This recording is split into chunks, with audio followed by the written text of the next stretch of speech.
आम जिलापाल को आसलु जे आमर जो राष्ट्रीय संयोजक अक्षय कुमार गत 15 तारिख रु अनशन बसते ए मुख्यमंत्री संगे आलोचना होता गत जनवरी 27 तारिख दिन मुख्यमंत्री प्राय 1.5 घंटा समय देते मुख्यमंत्री एवं उपमुख्यमंत्री आ मुख्य शासन सचिव 1.5 घंटा समय दे आलोचना करते 8 दफा दाबी लेकिन जाइए पूरण करे प्रतिश्रुति भी देते। तो मुख्य आमर हूँ धान कटनी छटनी बंद करा बर्तमान समय धान चाषी धान किणा सरकार किणुचे से धान कटनी छटनी बंद करने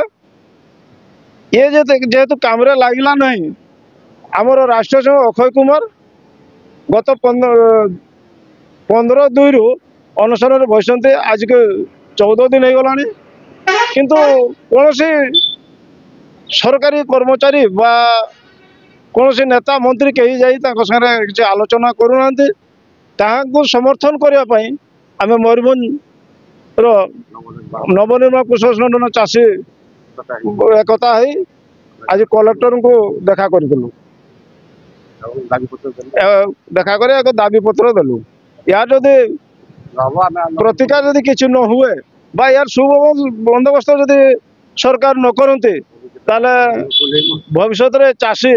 राजरास्ता को आंदोलन उल्लेख।